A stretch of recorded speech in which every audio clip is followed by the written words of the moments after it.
এসো কোরআনের আমি নাম, এসো শান্তির মোহনা, জীবনকে রাঙাতে ফুলে ফুলে সাজাতে আল্লাহর প্রেম সুধা নিয়ে এলো। এসো কোরআনের আমি নাম, এসো শান্তির মোহনা। আল্লাহ তাআলা বলেন, অবশ্যই তোমরা তোমাদের প্রভুর সাথে তোমাদের প্রভুর সম্মুখে উপস্থিত হবে। এ হলো আমাদের গন্তব্যস্থল। এখানে পৌঁছার পর সবাই দেখতে পাবে তাদের কৃতকর্মের রেকর্ড, জয় পরাজয়ের ফলাফল, শুনতে পাবে হার জিতের একটি ঘোষণা। এখান থেকে একদল মানুষকে পরানো হবে বিজয়ের মুকুট, সংবর্ধনা দিয়ে প্রবেশ করানো হবে সোনালী বিজয়ের অনন্ত আবাসে। আরেক দলের নাক নাকে লাগানো হবে বিজয়ের পরাজয়ের লাগাম। তাদের নিক্ষেপ করা হবে কষ্টদায়ক যন্ত্রণাদায়ক জাহান্নামে। এ বিষয়েও কোরআনুল কারীমে আল্লাহ তাআলা বলেন, ফাআম্মা মান উতিয়া কিতাবাহু বিয়ামিনিহি, অর্থাৎ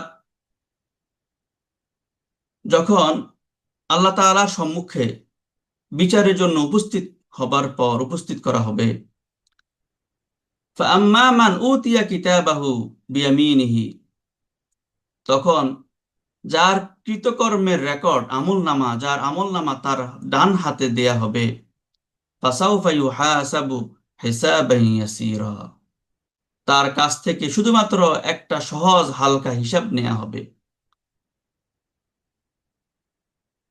এবং যখন এই সফলতার ঘোষণা তাকে দেয়া হবে, ওয়ানকালিবু ইলা আহলিহি মাসরুরা, তখন সে ব্যক্তি বুক ভরা আনন্দ নিয়ে তার পরিবার পরিজনের কাছে ছুটে যাবে। ওয়া আম্মা মান উতিয়া কিতাবাহু ওয়ারাআ যহরিহি, আর যে ব্যক্তি যার আমলনামা, যে ব্যক্তির আমলনামা তার বাম দিক থেকে প্রদান করা হবে, দেয়া হবে, ফাসাউফা ইয়াদউ সুবুরা, তখন সে কেবল মৃত্যুকে ডাকবে। ওয়াসলা সাঈরা, এবং তাকে ফেলা হবে জ্বলন্ত আগুনে। ইন্নাহু কানা ফি আহলিহি মাসরুরা, কেননা সে, তার এই ধ্বংসের কারণ হচ্ছে সে পার্থিব জীবনে পরিবারের লোকদের মধ্যে ভোগ বিলাস আর আনন্দে সে ডুবেছিল। এবং সে মনে করেছিল, ইন্নাহু যন্না আল্লা ইয়াহুর, সে ভেবেছিল তাকে কখনো এই অবস্থায় তার প্রভুর সামনে ফিরে আসতে হবে না, তার গন্তব্যস্থলে তাকে ফিরে যেতে হবে না। অথচ তার গন্তব্যস্থলে তাকে অবশ্যই ফিরে যেতে হবে। সুতরাং আমরা যেন পরকালে বিজয়ের মুকুট পড়তে পারি, আমাদেরকে যেন সংবর্ধনা দিয়ে সোনালী বিজয়ের অনন্ত আবাসে প্রবেশ করানো হয়, সেজন্য আমরা কোরআনকে আঁকড়ে ধরতে হবে, কোরআনের সাথে পথ চলতে হবে, কোরআনকে আমাদের জীবনের সঙ্গী করে নিতে হবে। আর যারা কোরআনকে আঁকড়ে ধরবে, কোরআন তাদেরকে সব দিক থেকে আলোকিত করবে। কারণ কোরআনই হচ্ছে একমাত্র স্বচ্ছ অনির্বাণ আলো, কোরআনই হচ্ছে স্বচ্ছ সত্য জ্ঞানের একমাত্র উৎস। কেননা আল্লাহ তাআলা বলেন, কদ জাআকুম মিনাল্লাহি নূরুন ওয়া কিতাবুম মুবিন, আল্লাহ তাআলার পক্ষ থেকে তোমাদের কাছে এসেছে একটি আলো, একটি নূর এবং একটি সুস্পষ্ট কিতাব। আর এই কিতাব দ্বারা ইহদি বিহিল্লাহ, আল্লাহ তাআলা এই কিতাব দ্বারা হেদায়েত করবেন মানিত্তাবা রিদওয়ানাহু, যারা আল্লাহর সন্তুষ্ট চিত্ত তালাশ করে তাদেরকে আল্লাহ তাআলা এই কোরআন দ্বারা হেদায়েত করবেন। আর তাদেরকে কি করবেন? সুবুলাস সালাম, শান্তির পথে নিয়ে আসবেন। আর একটি কাজ হচ্ছে ওয়ুখরিজুহুম মিনাজ জুলুমাতি ইলান নূর, আল্লাহ বিইজনিহি, আল্লাহ তাআলা এই মানুষগুলোকে, যারা কোরআনকে আঁকড়ে ধরবে, কোরআন দিয়ে তাদের জীবন সাজাবে, এই মানুষগুলোকে অন্ধকার থেকে আলোতে নিয়ে আসবেন। ওয়াহদিহিম ইলা সিরাতিম মুস্তাকিম, আর তাদেরকে আল্লাহ তাআলা পরিচালিত করবেন সোজা সঠিক পথে। সুতরাং কোরআন হচ্ছে আল্লাহর পক্ষ থেকে আসা আলো। এই অনাবিল আলোতে উদ্ভাসিত হয়ে যারা মানব সমাজে পথ চলে, তাদের অবস্থাও এবং উপমা কিছুতেই ওইসব লোকদের মতো নয় যারা আলো থেকে চক্ষু বন্ধ করে ডুবে থাকে অন্ধকারে, যারা পথ চলে অন্ধকারে এবং অনুমানের ভিত্তিতে। তাই কোরআনের সাথে যারা পথ চলতে চায়, তাদের কিছু পরিকল্পনা থাকা একান্ত জরুরি। আমরা যখনই কোনো কাজ করার সিদ্ধান্ত গ্রহণ করব, তখন আমাদের পরবর্তী করণীয় কি হবে, কাজটি কিভাবে করব, সেই পরিকল্পনা গ্রহণ করা।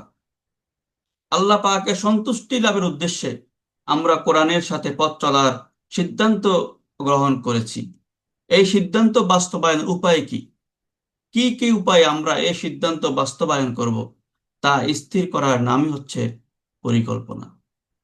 মানুষের জীবন ব্যবস্থা পরিচালনার জন্যেও প্রয়োজন সঠিক ও বাস্তব একটি পরিকল্পনা। কেননা আমাদের জীবনযাপনের পদ্ধতিটা হতে হবে নিখুঁত এবং যাবতীয় কল্যাণের আধার, যা আমাদেরকে রক্ষা করবে সমস্ত অকল্যাণ থেকে। কিন্তু আমরা কোথায় পাব, আমরা কোথায় পাব এই জীবনযাপন পদ্ধতি? কোত্থেকে পাব আমরা সঠিক চলার গাইডবুক? হ্যাঁ, আল কোরআনই হচ্ছে সেই গাইডবুক, মানুষের জীবনযাপনের সেই মঙ্গলময় ম্যানুয়াল। কারণ কোরআন মানুষের স্রষ্টা মহান আল্লাহ তাআলার দেয়া একটি কিতাব। মানুষ গন্তব্যে পৌঁছার বা লক্ষ্য অর্জনের জন্য যেমন জটিল পথ থাকে, তেমনি থাকে আরেকটি সহজ পথ। সহজ পথ খুঁজে বের করতে হয়। কখনো কখনো স্বাভাবিকভাবে সহজ পথ পাওয়া যায়, আবার কখনো জটিলের ভিতর থেকেই মানুষ এই পথকে খুঁজে বের করে। তাই কিভাবে আমরা এই সহজ পথ খুঁজে পাব, কিভাবে আমরা কোরআনের পথে পথ চলতে পারবো, সে জ্ঞান এবং কৌশলের সন্ধান করা আমাদেরই দায়িত্ব। সুতরাং কোরআন মানুষের স্রষ্টা মহান আল্লাহ তাআলার দেয়া একটি কিতাব। কোরআন মানুষের জীবন যাপনের জন্য আল্লাহ প্রদত্ত একটি গাইডবুক। আর আল্লাহর কোরআন, আল্লাহ এই কোরআন নাজিল করেছেন মানুষকে সাফল্যের সঠিক পথ প্রদর্শনের জন্য। ইতিহাস সাক্ষী, কোরআনের নির্দেশিত জীবনযাপন সত্য, একমাত্র সত্য এবং নির্ভুল, বাস্তব, কল্যাণকর। এর কারণ এই পদ্ধতি মানুষের স্রষ্টার দেয়া পদ্ধতি। কোরআনের সাথে পথ না চললে আমাদের মরণেও ক্ষতি হবে, জীবনেও ক্ষতি হবে, জীবন পরজীবনে আখিরাতে তো অনন্ত ক্ষতি আমাদের জন্য অপেক্ষা করতেছে। আর যদি আমরা কোরআনের সাথে পথ চলি, জীবনেও আমরা লাভবান হব, মরণেও লাভবান হব, এবং মৃত্যুর পরে অনন্ত পরজীবনে আমাদের জন্য থাকবে সাফল্য, অসীম সফলতা। এই কথাটাই, এই সফলতা এবং ক্ষতির কথাটাই তখন বুঝেছিলেন ফাতেমা বিনতে খাত্তাব রাদিয়াল্লাহু তাআলা আনহা। কোরআনের জন্য ভাইয়ের হাতে রক্তাক্ত হয়েও দুর্জয় ঘোষণা উচ্চারণ করেন কোরআনের পথে অটল থাকার, কোরআনের সাথেই পথ চলার। এই কথা বুঝেছিলেন এই ফাতেমার ভাই ওমর। কোরআনের পথ ধরার কারণে তিনি বোন এবং বোনের হাজবেন্ডকে অনেক প্রহার করেছিলেন, তাদের রক্তাক্ত করেছিলেন। কিন্তু যখন তিনি কোরআন পড়ে দেখলেন, কোরআন পড়ে দেখার পর তিনি আজীবন অটল অবিচল থাকেন কোরআনের নির্দেশিত জীবন পদ্ধতির উপর। সারা জীবন পথ চলেন কোরআনের পথ ধরে। আমরা আরো একটি উদাহরণ দেখি। আবু জেহেলের পুত্র ইকরামা, এই ইকরামা রাদিয়াল্লাহু তাআলা আনহু রাসূলুল্লাহ সাল্লাল্লাহু আলাইহি সাল্লামের বিরুদ্ধে চরম শত্রুতা করেছিল। জীবন বাজি রেখে সম্পদের কোরবানি দিয়ে অনেক যুদ্ধ করেছিল ইসলামের বিরুদ্ধে, যুদ্ধে নেতৃত্ব দিয়েছিল। মক্কা বিজয়ের দিন মৃত্যুদণ্ডের ভয়ে আল্লাহ রাসূল সাল্লাল্লাহু আলাইহি সাল্লাম 5 জন ব্যক্তিকে যেখানে পাবে সেখানে হত্যা করার নির্দেশ দিয়েছিলেন। এই মৃত্যুদণ্ডের ভয়ে সে যখন দেশ ছেড়ে পালিয়েছিল, পরে রাসূলুল্লাহ সাল্লাল্লাহু আলাইহি সাল্লাম এর নিরাপত্তায় এসে ইসলাম গ্রহণ করে। ইসলাম গ্রহণ করে তিনি শপথ করেন, ইসলাম গ্রহণের পূর্বে ইসলামের বিরোধিতায় যে পরিমাণ শক্তি ও সম্পদ তিনি ব্যয় করেছেন, এখন থেকে ইসলামের জন্য তার দ্বিগুণ শক্তি ও সম্পদ দিয়ে তিনি কাজ করবেন। ইসলাম গ্রহণ করার পর থেকে তিনি সব সময় কোরআন তেলাওয়াত করতেন, কোরআন পাঠ করতেন আর কাঁদতেন।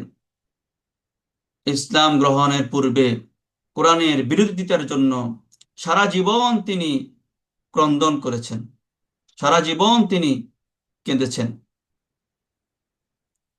তিনি কোরআনকে তার মুখের উপর চেপে ধরে হাউমাউ করে কাঁদতেন আর বলতেন, হাজা কিতাবু রব্বি, হাজা কালামু রব্বি। এ তো আমার মালিকের কিতাব, এ তো আমার প্রভুর কিতাব। এ ইকরামা রাদিয়াল্লাহু তাআলা আনহু ইয়ারমুকের যুদ্ধে তিনি বীর বিক্রমে জিহাদ করে শহীদ হন। শাহাদাতের পূর্ব পর্যন্ত তিনি অটল অবিচল হয়ে কোরআনের সাথে পথ চলেছেন, কোরআনের পথেই তিনি শহীদ হয়েছেন। কোরআনের আরেকজন মূর্ত প্রতীক ছিলেন ওমর রাদিয়াল্লাহু তাআলা আনহু। ইসলাম কবুল করার পর সারা জীবন কোরআনের সাথেই পথ চলেছেন। জীবনের প্রতিটি ক্ষেত্রে কোরআনের হুকুম অক্ষরে অক্ষরে তিনি পালন করেছেন। কোরআনের বাহক মুহাম্মদ সাল্লাল্লাহু আলাইহি সাল্লামের পদাঙ্ক অনুসরণ করেছেন প্রতিটি কর্মে। নিজের কোনো আচরণ, কোনো চিন্তা, কোনো মত, কোনো সিদ্ধান্ত যদি কখনো কোরআনের সাথে ব্যামিল হতো কিংবা কখনো সাংঘর্ষিক হতো, কোরআনের সাথে আর যদি তা ধরিয়ে দিতেন কেউ কোরআনের বাণী দিয়ে, তবে সাথে সাথেই তিনি থমকে দাঁড়াতেন, এক কদমও সামনে যেতেন না। কোরআনের আদেশ উপেক্ষা করে সাথে সাথেই তিনি কোরআনের দিকে ফিরে আসতেন এবং অবনত মস্তকে তা মেনে নিতেন, সেই কোরআনের আদেশ। ওমর রাদিয়াল্লাহু আনহু যখন খলিফা আমিরুল মুমিনিন, তখন আব্দুল্লাহ ইবনে আব্বাস রাদিয়াল্লাহু তাআলা আনহু ছিলেন তার সভাসদের একজন। ইবনে আব্বাস রাদিয়াল্লাহু তাআলা আনহু বলেন, একবার ওয়াইনা ইবনে হিশান মদিনায় এসে তার ভাতিজা হোর এর বাসায় ওঠেন। ওয়াইনা ছিলেন মুসলমানদের দ্বারা বিজিত কোন একটি অঞ্চলের গোত্র প্রধান। ওয়াইনা তার ভাতিজা হোরকে বলল, ভাতিজা, খলিফা ওমরের দরবারে তো তোমার বেশ প্রভাব আছে, কেননা তুমি তার সভাসদের একজন, আমাকে তার সাথে সাক্ষাৎ করিয়ে দাও। সে অনুযায়ী হোর ওয়াইনাকে নিয়ে আসেন ওমরের সাথে সাক্ষাতের জন্য। সাক্ষাৎকালে ওয়াইনা খলিফাকে বলে, হে খাত্তাবের পুত্র, আল্লাহর কসম, আপনি আমাদেরকে অধিক অর্থ সম্পদ প্রদান করেন না এবং ইনসাফের সাথে আপনি শাসন কার্য পরিচালনা করেন না। এই কথা শোনা মাত্রই ওমর রাদিয়াল্লাহু আনহু খুবই উত্তেজিত হয়ে ওঠেন, এমনকি তাকে ধরে মারার জন্য তিনি উদ্যত হন।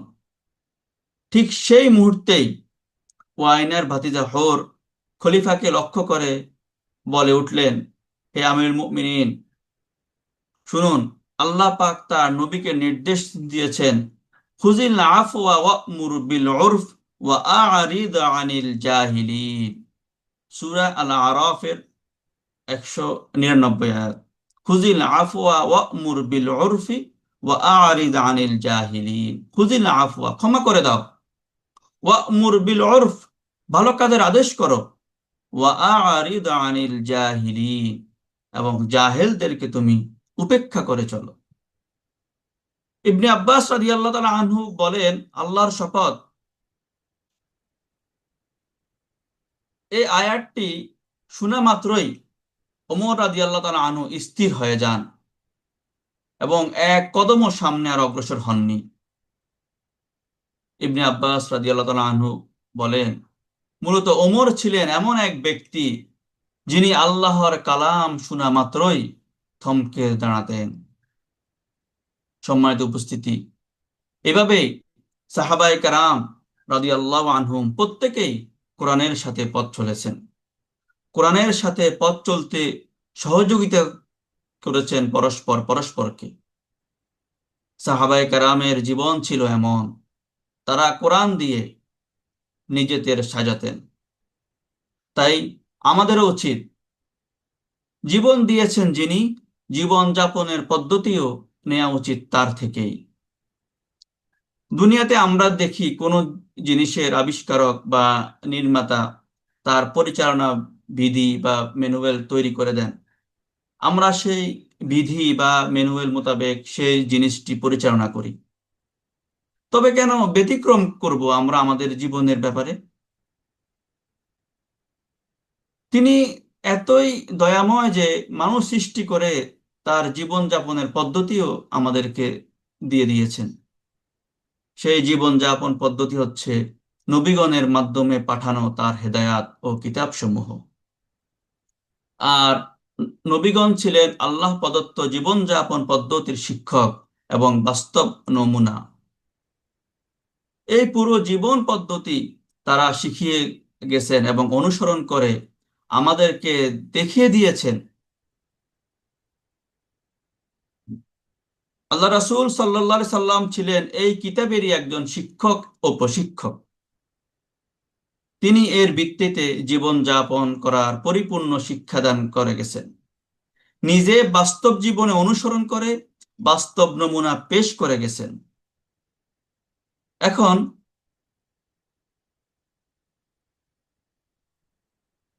মানুষ যদি বিবেক বুদ্ধি খাটিয়ে দেখে, তবে সে অবশ্যই দেখতে পাবে তার জীবন যাপনের জন্য আল্লাহ প্রদত্ত এবং মুহাম্মদ সাল্লাল্লাহু আলাইহি সাল্লাম প্রদর্শিত জীবন যাপন পদ্ধতি একমাত্র বাস্তব, সঠিক, স্বাভাবিক, সামঞ্জস্যপূর্ণ ও কল্যাণকর পদ্ধতি। আমাদের বিবেক বুদ্ধি মহান আল্লাহর বাণীকে মহাসত্য ও যুক্তিসঙ্গত বলে সায় দিতে বাধ্য। কেননা আল্লাহ তাআলা বলেন, ওয়াশ-শামসা ওয়াল কমারা ওয়ান নুজুমা মুসাখখারাতিন বিআমরি আলা লাহুল খালকু ওয়াল আমর। ওয়াশ-শামসা ওয়াল কমারা ওয়ান নুজুমা, সূর্য, চাঁদ এবং অন্যান্য সকল নক্ষত্র তিনি সৃষ্টি করেছেন। মুসাখখারাতিন বিআমরি, এবং এগুলো তারই নির্দেশ মতো চলে। সুতরাং জেনে রেখো, আলা লাহুল খালকু ওয়াল আমর, গোটা সৃষ্টি তার এবং নিরঙ্কুশ কর্তৃত্ব তার। এই আয়াতটি সূরা আল আরাফের 54 নং আয়াত। অর্থাৎ সৃষ্টি যার, সৃষ্টি চলার পথ এবং জীবনযাপন পদ্ধতি হতে হবে তারই প্রদত্ত। এক্ষেত্রে মানুষ সমস্যার সম্মুখীন হতে পারত তখন যদি স্বয়ং স্রষ্টাই তার এই সৃষ্টির জন্য জীবন যাপন পদ্ধতি না পাঠাতেন। কিন্তু মানুষের তো শেষ সমস্যা নেই, কারণ মানুষের মহান স্রষ্টা মহান প্রভু আল্লাহ তাআলা তো প্রথম থেকেই মানুষকে জীবন যাপন পদ্ধতি দিয়ে আসছেন। অথচ আমরা দেখি মানব সমাজের একদল লোক নিজেদের জীবন পরিচালনা করে অজ্ঞতা ও অনুমানের ভিত্তিতে। তারা হাবুডুবু খায় অন্ধকারে।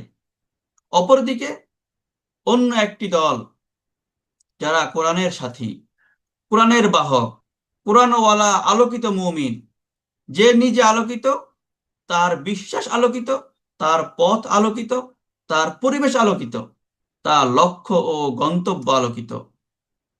তিনি প্রতিটি কদম ফেলেন স্বচ্ছ সুস্পষ্ট আলোকিত লক্ষ্য পথের উপর। কোরআনওয়ালা এই আলোকিত মুমিনের জীবন পথে কোথাও কোনো সংশয় নেই, কোথাও কোনো তার শঙ্কা নেই, কোথাও তার দ্বিধাদ্বন্দ্ব নেই, কোথাও তার অস্থিরতা নেই।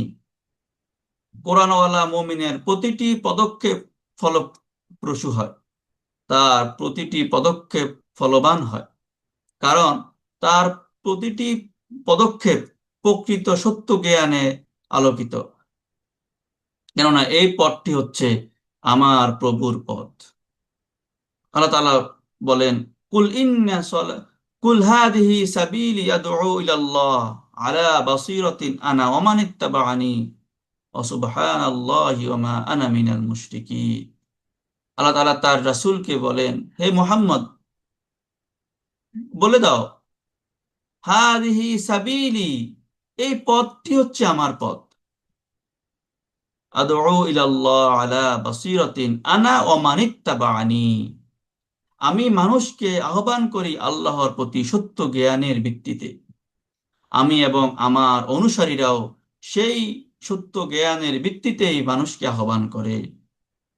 ওয়ামা আনা মিনাল মুশরিকিন, আর আমি মুশরিকদের অন্তর্ভুক্ত নই। সুবহানাল্লাহ। এই সত্য জ্ঞানের ভিত্তিতে পথ চলা তো ফলবান হবেই, কারণ এই কোরআন মিথ্যা কোনো রচনা নয়। এই কোরআন হচ্ছে সত্য, আল্লাহ তাআলার পক্ষ থেকে মহাবাণী। লাকাদ কানা ফি কসাসিহিম ইবরাতুল লিউলিল আলবাব, এই কোরআনের মধ্যে রয়েছে, এই কোরআনের ঘটনাবলীর মধ্যে রয়েছে জ্ঞানবানদের জন্য উদাহরণ উপমা। মা কানা হাদিসান ইফতারা ওয়ালাকিন তাসদীকাল্লাযী বাইনা ইয়াদাইহি ওয়া তাফসীলা কুল্লি শাই। এই কোরআন মিথ্যা রচিত কোনো বাণী নয়, বরং এই গ্রন্থ মহাসত্য বাণী, যা তার পূর্বে অবতীর্ণ গ্রন্থসমূহকে সত্যায়িত করে। এবং অতাফসীলা কুল্লি শাই, এতে রয়েছে সবকিছুর বিশদ বিবরণ, সবকিছুর আলোচনা, পুঙ্খানুপুঙ্খ আলোচনা। এবং ওয়াহুদান, এটা হচ্ছে হেদায়াত, পথ নির্দেশ, ওয়ারাহমাতান, এবং অনুকম্পা, লিকাউমি ইউমিনুন, মুমিনদের জন্য। এবং এই কোরআনটা হচ্ছে মুমিনদের জন্য জীবনযাপনের সঠিক পদ্ধতি, সঠিক পথ নির্দেশ এবং আল্লাহর রহমত। তাই আমাদের পথ হবে কোরআনের পথ, আমরা পথ চলবো কোরআনের সাথে। সেজন্য আমাদেরকে সর্বপ্রথম যে পরিকল্পনাগুলো করতে হবে তা হলো এই কথা স্বীকৃতি দেয়া যে আল্লাহ আমার প্রভু, কোরআন আমার পথ। সর্বপ্রথম বলতে হবে আল্লাহ আমার প্রভু, কোরআন আমার পথ। আমি মুসলিম, আমি মুমিন, বিশ্বজাহানের একক মালিক, প্রভু ও পরিচালক মহান আল্লাহর প্রতি আস্থা স্থাপন করে আমি তার আশ্রয় ও নিরাপত্তায় নিজেকে সঁপে দিয়েছি। আমার জান মাল আমি বিক্রি করে দিয়েছি তার কাছে, এখন আমার কিছুই নেই, আমি শুধুমাত্র তার। আমি মুসলিম, আমি আমি অবনত মস্তকে নিজেকে সমর্পণ করে দিয়েছি আমার মালিকের কাছে, যেমনি ভাবে আল্লাহর নবী ইব্রাহিম আলাইহিস সালাম সমর্পণ করেছেন তার প্রভুর কাছে। আমি তার হুকুমের গোলাম, বিনীত হৃদয়ে আমি মেনে চলবো তার প্রতিটি হুকুম, তার প্রতিটি আদেশ, তার প্রতিটি নিষেধ বিনয়ের সাথে মেনে নিয়ে দৃঢ়তার সাথে পালন করতে আমি প্রতিজ্ঞাবদ্ধ। আমি ঘোষণা করতেছি আসলামতু লিরাব্বিল আলামিন। আমি আরো ঘোষণা করতেছি ইন্না সলাতি ওয়া নুসুকি ওয়া মাহইয়ায়া ওয়া মামাতি লিল্লাহি রাব্বিল আলামিন। আমার সালাত, আমার ত্যাগ, আমার কোরবানি, ওয়া মাহইয়ায়া ওয়া মামাতি, আমার বেঁচে থাকা, আমার মরে যাওয়া, আমি উৎসর্গ করে দিলাম লিল্লাহি রাব্বিল আলামিন, আল্লাহ তাআলার জন্য। যিনি মহাজগতের মালিক। লা শারীকা লাহু, আমি তার সাথে কাউকে শরীক করি না। ওয়াবিযালিকা উমিরতু ওয়া আনা আউয়ালুল মুসলিমিন, আমি আত্মসমর্পণ করে এই অঙ্গীকারের জন্য আমি আদিষ্ট, এবং আমি আত্মসমর্পণ করলাম, আমি বললাম আমি মুসলিম। হ্যাঁ, আমি সকল প্রভুত্বের বন্ধন ছিন্ন করে শুধুমাত্র আল্লাহকে আমার প্রভু হিসাবে গ্রহণ করেছি। তাই তার প্রতি ঈমান এনে আমি তার আশ্রয় ও নিরাপত্তা গ্রহণ করেছি। এখন আমাকে চলতে হবে তার হুকুম মতো, আমার প্রতিটি কদম ফেলতে হবে তার নির্দেশের পথে, তার নির্দেশিত পথে। আমার প্রতিটি মুহূর্ত নিবেদিত হবে তার রাহে। তাই আমি পথ চলবো কোরআনের পথে। আমার দ্বিতীয় যে বিষয়টি হবে, আমি অনুসরণ করব আল্লাহ রাসূল সাল্লাল্লাহু আলাইহি সাল্লামকে। কোরআনের পথে চলতে হলে আমার অনুসরণ করতে হবে কোরআনের বাহক মুহাম্মদুর রাসূলুল্লাহ সাল্লাল্লাহু আলাইহি সাল্লামকে। তিনি কোরআনের নিখুঁত মডেল, তিনি কোরআনের মূর্ত প্রতীক। তাকে অনুসরণ না করে আল্লাহর ভালোবাসা পাবার কোনো পথ নেই। আল্লাহ তাআলা পরিষ্কারভাবে কোরআনুল কারীমে জানিয়ে দিয়েছেন, কুল ইন কুনতুম তুহিব্বুনাল্লাহ ফাত্তাবিউনি ইউহিব্বুকুমুল্লাহ ওয়া ইয়াগফির লাকুম যুনুবাকুম ওয়াল্লাহু গফুরুর রহিম। আল্লাহ তাআলা বলেন, হে মুহাম্মদ, সবাইকে জানিয়ে দাও, তোমরা যদি সত্যি আল্লাহকে ভালোবাসো তাহলে আমাকে অনুসরণ করো, আমার দেখানো পথে চলো, তবেই আল্লাহ তোমাদের ভালোবাসবেন, এবং ওয়াগফির লাকুম যুনুবাকুম, তোমাদের গুনাহ খাতা সব মাফ করে দিবেন। আল্লাহু গফুরুর রহিম, আল্লাহ হচ্ছেন বড় ক্ষমাশীল, দয়ালু। এই আয়াত থেকে পরিষ্কারভাবে জানা যায় মুহাম্মদ সাল্লাল্লাহু আলাইহি সাল্লাম অনুসরণ এবং আনুগত্য করাই আল্লাহর ভালোবাসা পাওয়ার একমাত্র মাধ্যম। অপরদিকে মুহাম্মদ সাল্লাল্লাহু আলাইহি সাল্লামের অনুসরণ আনুগত্য না করা হচ্ছে কুফরি। রসূল সাল্লাল্লাহু আলাইহি সাল্লামের আদেশ নিষেধ অমান্য করা কঠিন শাস্তির কারণ। আল্লাহ তাআলা বলেন, ওমা আতাকুমুর রাসূল ফাখুযু ওমা নাহাকুম আনহু ফান্তাহু। আল্লাহ রাসূল তোমাদের যা প্রদান করেন তা তোমরা গ্রহণ করো। ওমা নাহাকুম আনহু ফান্তাহু, এবং যা থেকে তিনি তোমাদেরকে নিষেধ করেন তা থেকে তোমরা বিরত থাকো। আল্লাহ আত্তাকুল্লাহ ইন্নাল্লাহ শাদীদুল ইকাব, কারণ আর আল্লাহকে তোমরা ভয় করো, কারণ তিনি কঠিন শাস্তিদাতা।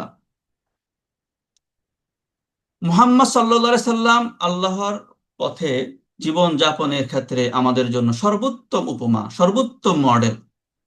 আর এর স্বীকৃতি আল্লাহ তাআলা আমাদেরকে প্রদান করেছেন, লাকাদ কানা লাকুম ফি রাসূলিল্লাহি উসওয়াতুন হাসানাহ লিমান কানা ইয়ারজুল্লাহ ওয়াল ইয়াউমাল আখির ওয়া যাকারাল্লাহা কাসীরা। আল্লাহ তাআলা বলেন, অনুসরণের জন্য আল্লাহ রাসূলের মধ্যে তোমাদের সেই সব লোকদের জন্য রয়েছে উপমা। সেই সব লোক কারা?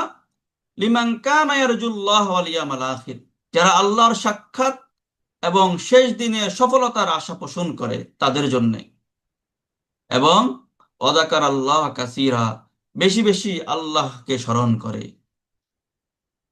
অর্থাৎ রসূল সাল্লাল্লাহু আলাইহি সাল্লামের স্বভাব চরিত্র, আচার আচরণ এবং আমল আখলাক সম্পর্কে তার স্ত্রী উম্মুল মুমিনিন আয়েশা রাদিয়াল্লাহু তাআলা আনহুকে জিজ্ঞেস করা হলো। উম্মুল মুমিনিন আয়েশা রাদিয়াল্লাহু তাআলা আনহু জবাবে বলেন, কেন তোমরা কি কোরআন পড়োনি? তখন ওই সাহাবীরা বলল, হ্যাঁ, আমরা কোরআন পড়েছি। তখন আয়েশা রাদিয়াল্লাহু তাআলা আনহু বলেন, কোরআনই ছিল তার আখলাক। এর অর্থ হচ্ছে কোরআনে বর্ণিত স্বভাব চরিত্র, আচার আচরণ এবং আমল আখলাকের বাস্তব নমুনা এবং উপমা ছিলেন মুহাম্মদুর রাসূলুল্লাহ সাল্লাল্লাহু আলাইহি সাল্লাম। আল্লাহ তাআলা বলেন, ফাল্লাযীনা আমানু বিহি ওয়া আযযারুহু ওয়া নাসারুহু ওয়াত্তাবাউন নূরাল্লাযী উনজিলা মাআহু উলাইকা হুমুল মুফলিহুন।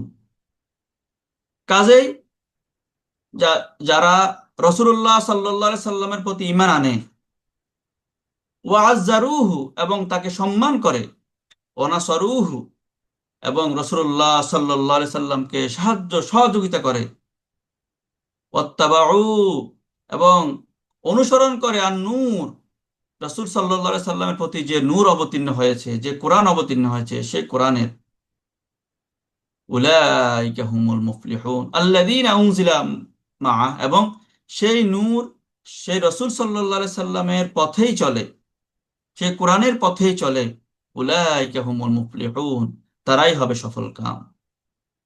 অর্থাৎ মুমিন আল্লাহর কাছে আত্মসমর্পিত, তাই মুমিনের পথ চলার পথ হচ্ছে আল কোরআন। কোরআনই মুমিনের সিরাতুল মুস্তাকিম। আল কোরআনের পথে চলার বাস্তব উপমা হলেন মুহাম্মদুর রাসূলুল্লাহ সাল্লাল্লাহু আলাইহি সাল্লাম। তাই কোরআনের সাথে পথ চলতে হলে আমাদেরকে রাসূলুল্লাহ সাল্লাল্লাহু আলাইহি সাল্লামের অনুসরণ করতে হবে। আর যখনই আমরা সিদ্ধান্ত নিব, তখনই আমরা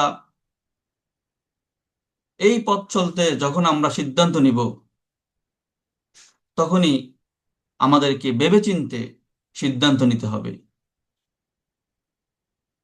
আমাদেরকে চিন্তা করতে হবে যে আমি কি ভেবেচিন্তে এই সিদ্ধান্ত নিয়েছি, আমি কি স্থির সিদ্ধান্ত নিয়েছি। কারণ আমি যেই সিদ্ধান্তটা নিতে চাচ্ছি তা কিন্তু যেন তেন কোনো সিদ্ধান্ত নয়, আমি কোরআনের সাথে পথ চলতে সিদ্ধান্ত নিয়েছি। আর এটা এমন একটি সিদ্ধান্ত, এমন একটি চাওয়া, যা চেয়েছেন পৃথিবীতে আগত সমস্ত আম্বিয়া কেরাম এবং তাদের সাথীরা।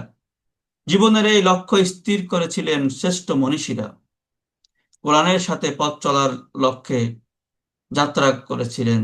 আর এই যাত্রা অনেক কঠিন, এই যাত্রা মঙ্গল গ্রহে অভিযানের চেয়ে অনেক কঠিন।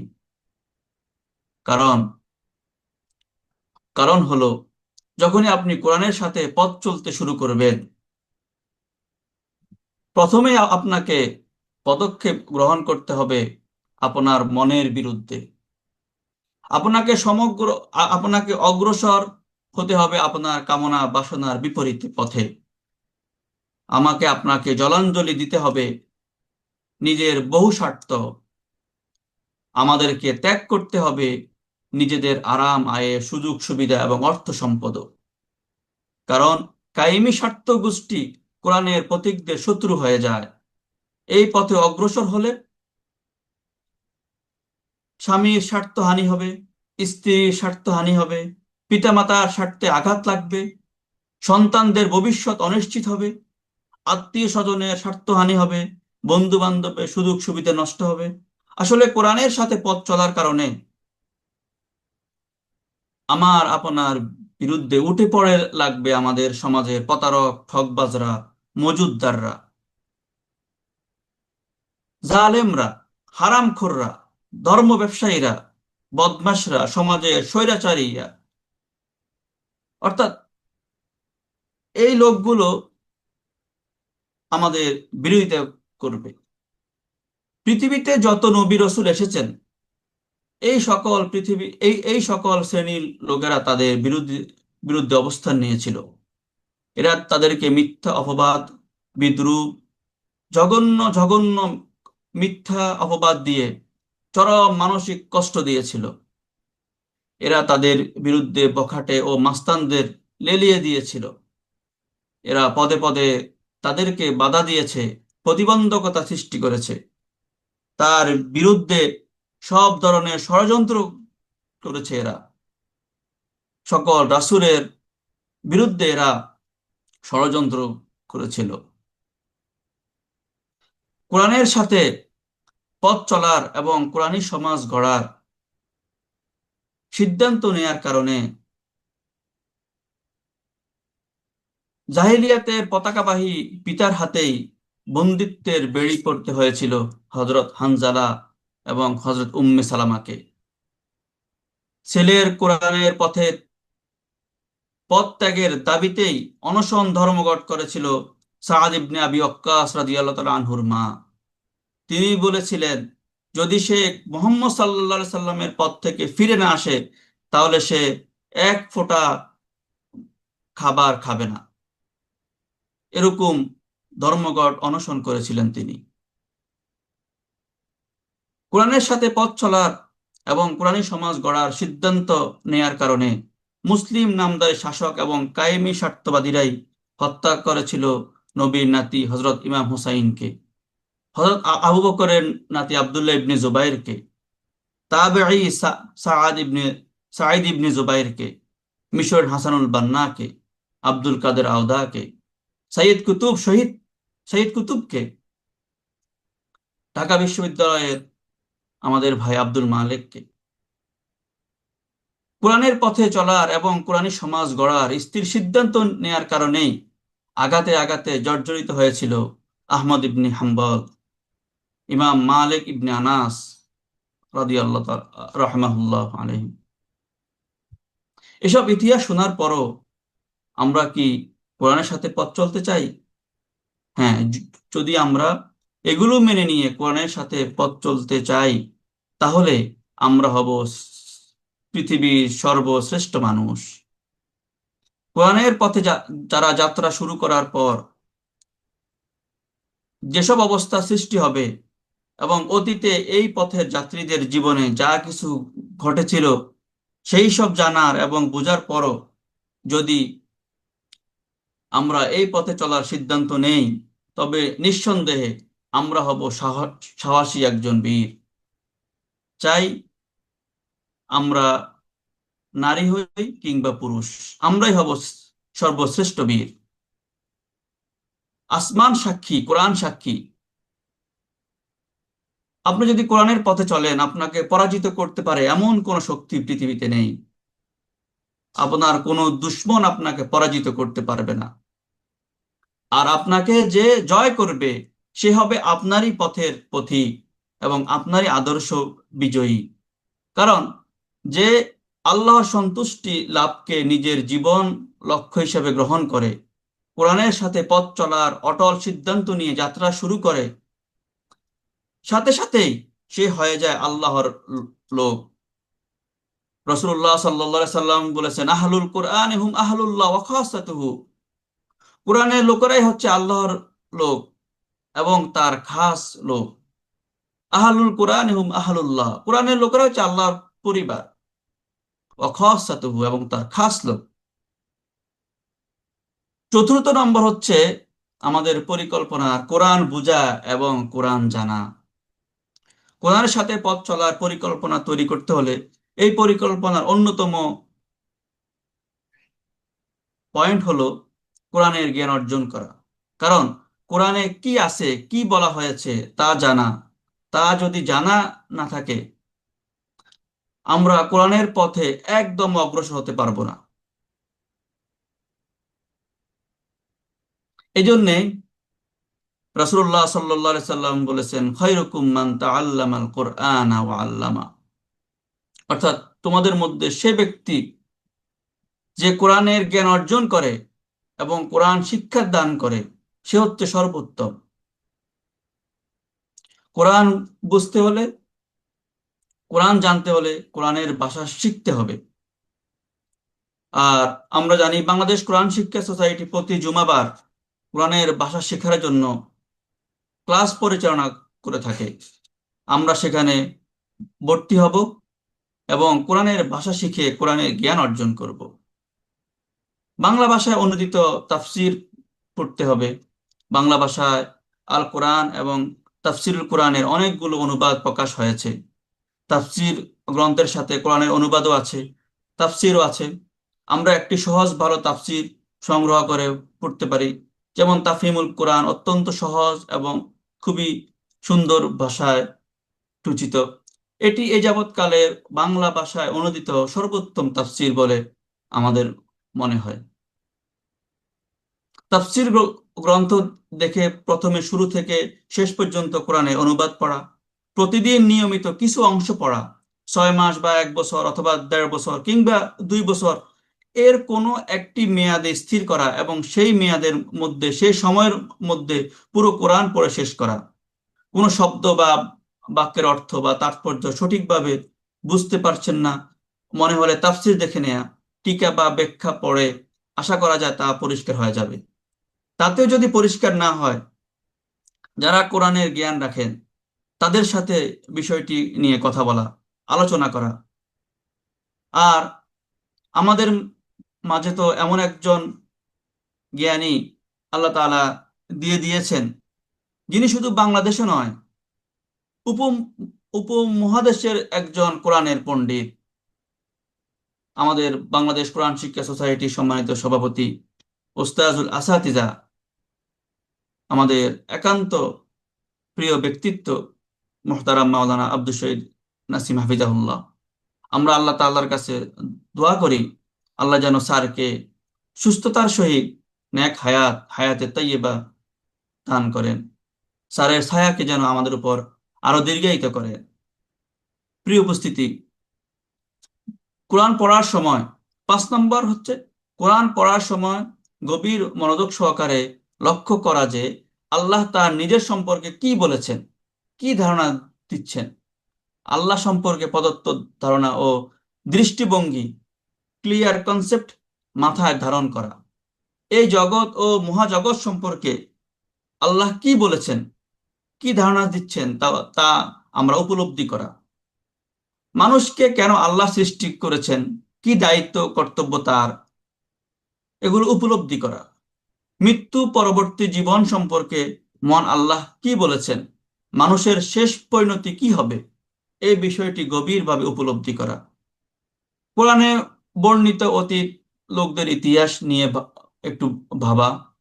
মুমিনদের দায়িত্ব কর্তব্য কি, আল্লাহ মুমিনদের কি কি কাজ করার নির্দেশ দিয়েছেন, আল্লাহর পছন্দনীয় গুণাবলী কি কি, আল্লাহর অপছন্দনীয় কাজ কি কি, আল্লাহ মুমিনদের কি কি কাজ করতে নিষেধ করেছেন, তাদের কি কি কাজ হারাম করে দিয়েছেন।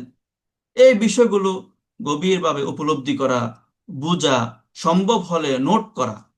কোরআন সম্পর্কে আল্লাহ কি কি বলেছেন, এটি কেমন গ্রন্থ, কি উদ্দেশ্যে এটি নাজিল করেছেন, কি আচরণ করা উচিত কোরআনের সাথে, এই বিষয়টিও গভীরভাবে উপলব্ধি করা।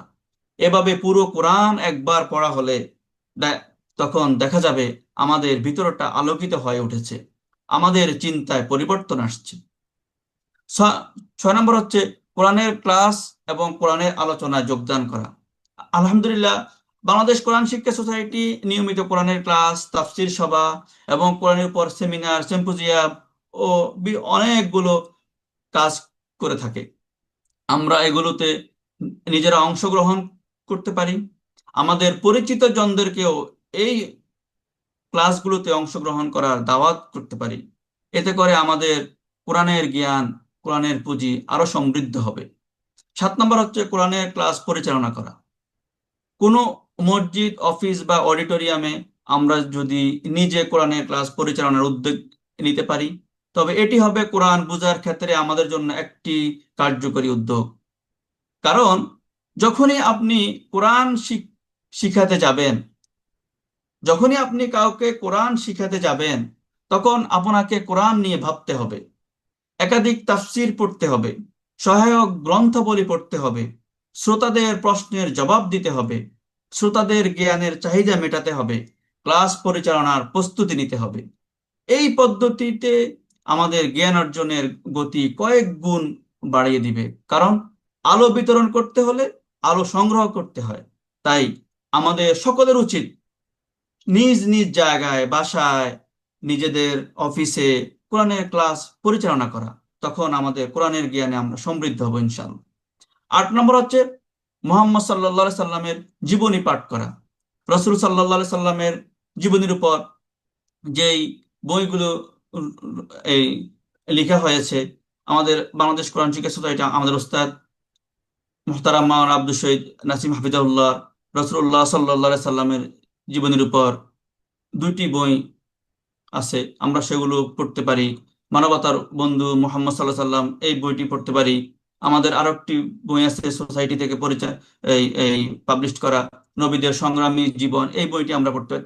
তাহলে রাসূলুল্লাহ সাল্লাল্লাহু আলাইহি সাল্লামের জীবনের উপর আমাদের একটা সম্মুখ ধারণা আসবে। কেননা কোরআন নাজিল হয়েছে মুহাম্মদ সাল্লাল্লাহু আলাইহি সাল্লামের প্রতি, তিনি ছিলেন কোরআনের নিখুঁত এবং পূর্ণাঙ্গ বাস্তব মডেল।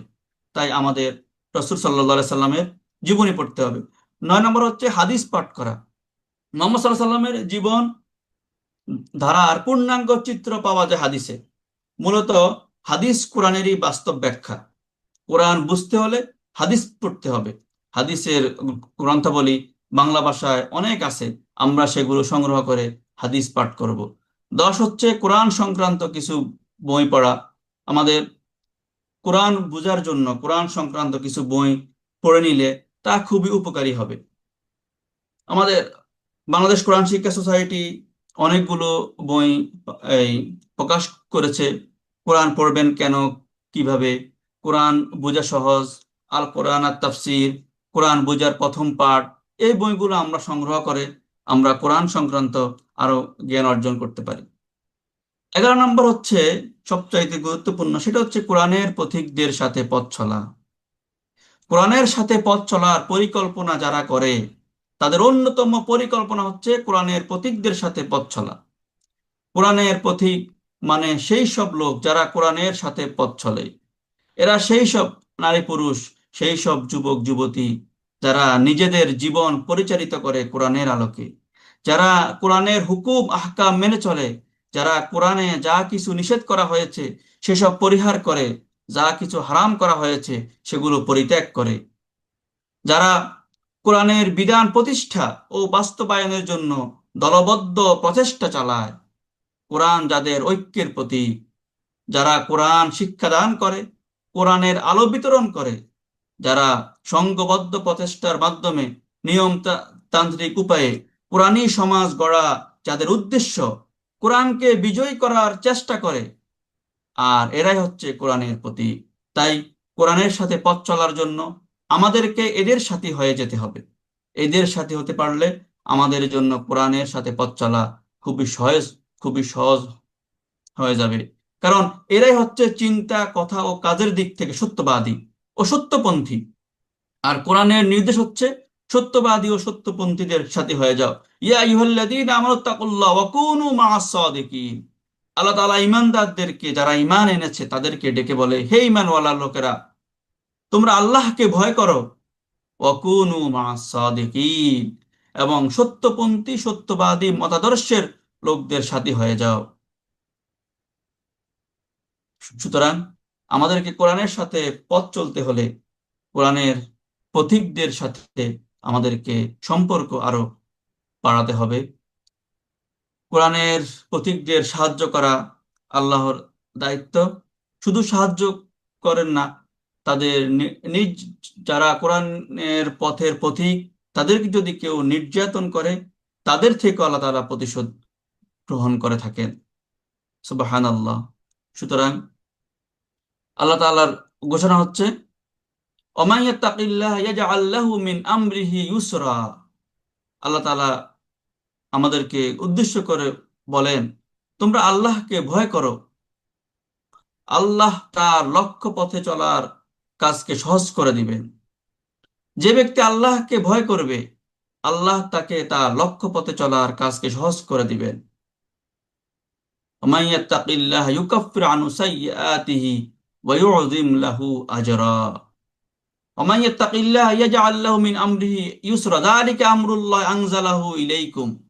আল্লাহ তাআলা বলেন, এই হলো আল্লাহর বিধান যা তিনি তোমাদের জন্য অবতীর্ণ করেছেন।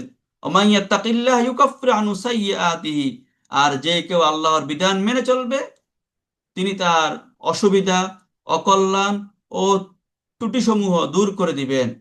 ওয়া ইউযিম লাহু আজরা, এবং তাকে দান করবেন বিরাট সফলতা, বিরাট পুরস্কার। আর কি করবেন? ওমান ইয়াত্তাকিল্লাহ ইয়াজআল লাহু মাখরাজা, যে কেউ আল্লাহকে ভয় করবে আল্লাহ তার জন্য সমস্যা ও সংকট থেকে বের হওয়ার পথ খুলে দিবেন। ওয়ারযুকহু মিন হাইসু লা ইয়াহতাসিব, আর তাছাড়া তিনি তাকে এমন উচ্চ থেকে এমন সুযোগ সুবিধা ও সহযোগিতা প্রদান করবেন, এমন রিজিক দান করবেন যেসব উৎসের কথা সে কখনো কল্পনাও করতে পারেনি। সুতরাং আমাদেরকে সিদ্ধান্ত নিতে হবে, আমরা পরিকল্পনা করতে হবে এবং সে অনুযায়ী বাস্তবায়ন করতে হবে কোরআনের সাথে পথ চলার। আল্লাহ তাআলা আমাদেরকে কোরআনের সাথে পথ চলার এবং নিজেদেরকে আলোকিত করার তৌফিক দান করুন। ওয়া মা তাওফীকি ইল্লা বিল্লাহ। আসসালামু আলাইকুম ওয়া রাহমাতুল্লাহি ওয়া বারাকাতুহু।